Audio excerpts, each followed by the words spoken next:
Welcome to Family Virtual Storytime.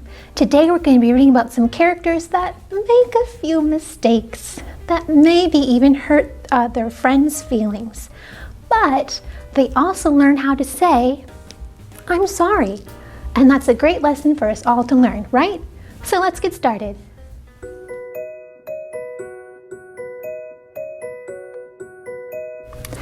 Our first story today is called Norman Didn't Do It.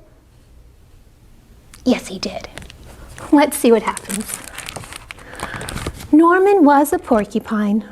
Norman's best friend was Mildred. Mildred was a tree. Norman and Mildred did everything together. Bounce, strike one. You're right, Mildred. It is a yellow-bellied sapsucker. And I love playing tree together. Hey, you win. That was so much fun. Norman was happy with the way things were.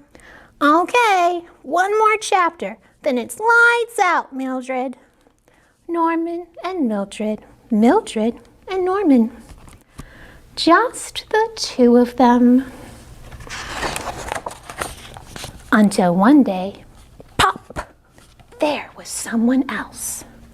And who is that? It was another tree. Suddenly, it was no longer just Norman and Mildred. Now it was Norman and Mildred and the other tree. This did not sit well with Norman. Norman began to worry. What if the other tree wanted to be friends with Mildred? What if Mildred liked the other tree? What if Mildred liked the other tree more than she liked Norman? Oh no! Norman kept a careful eye on the other tree. He watched as Mildred and the other tree grew closer and closer and closer. Oh, you're playing tree without me? Life wasn't the same. Fine, you win. Then it happened. The worst possible thing. Touch. Mildred and the other tree grew too close together. It was the last straw. This is the last straw. Even though, in this case, there were no straws, just branches. Norman could not lose his best friend, not to the other tree. Something had to be done. So Norman planned, and he planned, until his plan was just right. Oh no, what's Norman gonna do? Then, under the cover of night, Norman dug up the other tree and took it far away. Very far away. Very, very far away. Wow, look, they're in a rowboat. To a place where the other tree would never come between Norman and Mildred ever again. And just like that, the other tree was gone. Norman and Mildred were back together, just the two of them. But it wasn't the same. Other tree? What other tree? That other tree. I don't know what happened to the other tree. I didn't do anything. Maybe on a vacation. Maybe it moved. How should I know? There, Mildred. You still have me. Oh, Norman. Soon Norman started to think about Mildred without her new friend. Norman started to think about the other tree, all alone out there. Norman started to think about himself and what he did. What if someone had seen him? Let's think. There was the moon, there were stars, there was grass, and the trees. Oh no, the trees! What if they saw me? What if one tree tells another tree, who tells Mildred? What am I going to do? What have I done? What have you done? What if digging up your friend's friend in the middle of the night and taking that friend very, very far away was not the right thing to do? What if, in fact, it was the wrong thing to do? Stop staring at me, Mildred. Thump, thump, trip, thud. Norman had hit rock bottom. I have hit rock bottom. Something had to be done. So Norman planned, and he planned again. Then he went back to where he had left the other tree to try and undo what he had done. Yes, you're right. I went a little overboard. But in my defense, you were touching branches. Norman knew life was going to be different.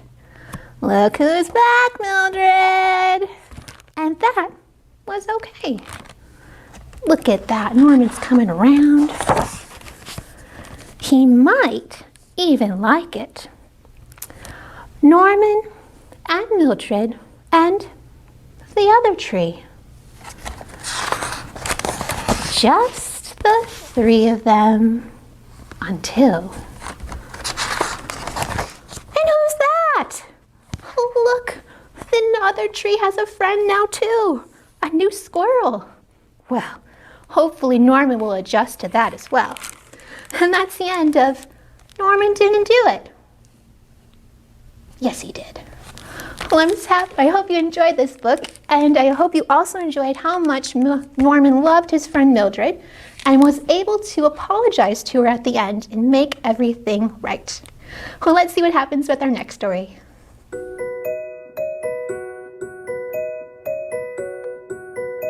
Our next story is about a bird who's building a nest of its own, but it might have to share too. Let's see what happens in Not Your Nest. This is my nest. Wow, look, it's beautiful. I designed it. I searched for its sticks. I hope it'll be as comfy as planned. And look, all this work has made me sleepy.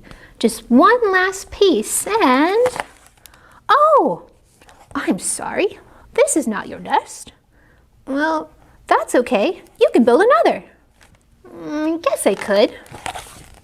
This is my new nest. I designed it. I searched for its sticks. And... Hey, what's that? I'm very comfortable. I think I will stay. Sorry, friend. Oh, right, says the bird. But nests are for birds, not for... Look how hard he's working. What? What's that? Is that a bird? Ah, I live in a dirty hole, but this is better. Thank you. Well, this is getting ridiculous. The bird builds another nest. Would you look at this view? We can share. It's yours. Well, I don't see your name on it. Sorry, friend. Look at all these nests that other creatures are taking. And it's an elephant. It fits me better. You must understand. And our bird is just so frustrated. There's not even words. Look at all those new cracks. Please, my wings are tired, says the bird. But the zebra says, the ground is too far away, and I have no wings. Let me consider. No. Perhaps I need something other than sticks. Look at all the creatures that have taken the bird's nest. Perhaps he does need something more than just sticks. Let's get ready to rumble! And bam! Wow, they They attack the tree and everyone's falling. But this was my nest. Not all the nests have fallen down, and no one gets to have a nest. Oh. But look, all of the creatures are gathering sticks of their own. They're working together. What are they gonna make? This is your nest. The sticks are sturdy. The grass is soft. I can certainly recommend the view. We hope it's as comfy as planned. Wow, all the creatures that had taken the bird's nest had come together and built a large one. Maybe it's one they can all share. But look, they're going away. Oh no, what will Bird do? Wait, says the bird. This is not my nest. What, says the community? This is our nest. Oh, look, they've all come back and they're going to the nest. Oh, working together really pays off, doesn't it? And this one, it's got a twig, more twigs, and more. What's Bird gonna make? This is my nest. And that's the end of Not Your Nest. Wasn't it great how Bird in the end was able to forgive all those creatures for taking his nests that he had built, and they all got to enjoy the nest together. Well, I'm glad this story had a happy ending, and we'll see what happens next.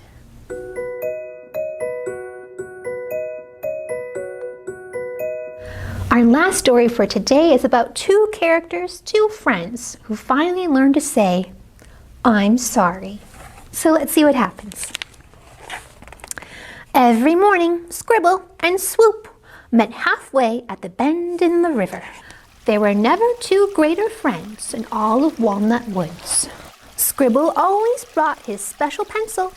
It helps me find the right words for my plays, he said. And when each play was written, he called to Swoop, and the show begun. Swoop also had her own special thing, a box that never left her side. Tucked beneath its lid were tools and screws and scraps of wood. Everything an owl needs to make stuff, she smiled. Then there was nothing she could not build. But Scribble and Swoop walked for each day to meet at the bend in the river. Why don't we find a home we can share? Asked Scribble one morning.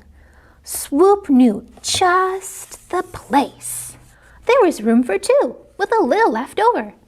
The perfect home for two best friends, said Swoop, in a happy hoot. After everything was unpacked, they sat in the shade of their beautiful porch. Wow, look at that. It is a beautiful porch. The breeze whispered, the bees bumbled, and that's when Scribble had a great idea. This is the ideal place to perform my plays, he thought. A theater. But Swoop was lost in her own thoughts. Plenty of daylight and room for my tools. A workshop just for me. Even best friends don't always think alike. The very next day, Scribble woke up early and scurried over to the porch. The world's greatest theater, he announced, hoisting up the curtains. And there was a hoot, and a rip, and a clattering crash. Even the bees stopped bumbling. Oh no, look, they've both fallen down. The two friends glared. Get that stuff off my stage, shouted Scribble. Your stage? Since when? Scoffed Swoop. This porch is mine. No, mine, Scribble snapped. Then grumbling and muttering, they both marched off. Swoop had never felt so furious. She gathered Scribble's tattered curtains and fixed them with big, angry stitches. Oh no, Swoop doesn't look happy. All done, she huffed and flung them over a branch. Then she called to Scribble. "Do your plays over here," she hissed, "and not on my porch." But Swoop started to feel a little sad. No amount of stitches could fix her friend's hurt feelings. Oh, Swoop. The hours passed, the bees bumbled, and all the while Scribble fumed. "Swoop has never been this rude," he growled, but already he missed his friend. Scribble picked up his special pencil. Time after time it had helped him find the perfect words and made problems disappear. But what words could make things right between them? What do you think? And then Scribble found it, the perfect word. "I'll fix this once and for all," he declared. Scribble stomped up to Swoop, took a huge breath, and yelled, "Sorry!"